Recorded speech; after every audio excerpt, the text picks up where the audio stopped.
আসসালামু আলাইকুম। সম্মানিত শ্রোতাবৃন্দ, আমার সাথে যারা আছেন এবং দর্শক যারা আছেন, আপনাদেরকে স্বাগত জানাচ্ছি। আমি আজকে যে বিষয়টি নিয়ে আপনাদের সাথে কিছু কথা বলতে চাই, কিছু অভিজ্ঞতা শেয়ার করতে চাই, সেটি হচ্ছে উপস্থাপনা। যে কোনো একটা অনুষ্ঠানে উপস্থাপনা করতে গেলে কোন কোন বিষয়ে ভাবতে হয়, কি কি বিষয়ে প্রস্তুতি নিতে হয়, এ বিষয়ে আপনাদেরকে খুব সংক্ষিপ্ত সময়ের মধ্যে আমি কিছু টিপস দেওয়ার চেষ্টা করব। যেহেতু আমি একজন উপস্থাপক হিসেবে কাজ করছি, কিছু অভিজ্ঞতা আপনাদের সাথে শেয়ার করতে চাই।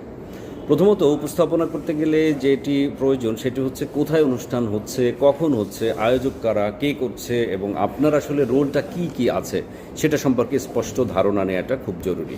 তো এই বিষয়গুলোকে যখন আমরা ইলাবোরেটলি কথা বলবো, যখন একটা বিস্তারিত কথা বলবো, তখন আমরা এই অনুষ্ঠান সম্পর্কিত, অর্থাৎ যারা আয়োজন করছেন তাদের সম্পর্কে জানা, কে কে অতিথি আসছেন, কখন আসছেন, কার পরে কে থাকবেন, এর একটা সিকোয়েন্সের বিষয় কিন্তু থাকে। সেক্ষেত্রে আমরা এভাবে এলোমেলোভাবে যদি আমরা আমাদের তথ্যগুলোকে সন্নিবেশিত করি, তাহলে সেটাকে একটি মালা গাঁথা কিন্তু খুব কঠিন হয়ে যায়।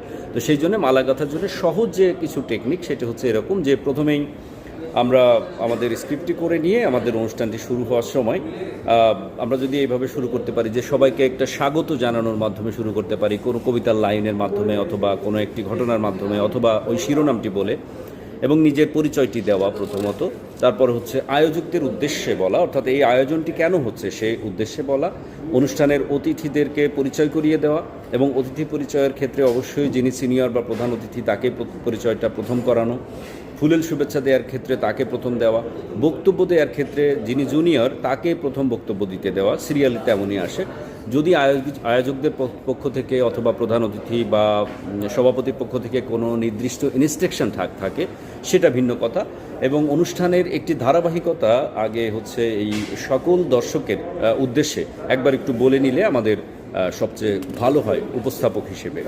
আর উপস্থাপনার যে প্রস্তুতি সেটি হচ্ছে ধরেন কিছু শব্দর উচ্চারণ এবং পোশাক এবং সাজসজ্জা, এটা খুব গুরুত্বপূর্ণ। কারণ টোটাল অডিয়েন্স কিন্তু আপনার দিকেই তাকিয়ে থাকে। আপনি যা বলবেন তাই আসলে দেখবে, আপনি যা বলছেন সেটি আসলে অন্যরা শুনছেন এবং সেই অনুযায়ী ওই অনুষ্ঠানটি সঞ্চালিত হচ্ছে।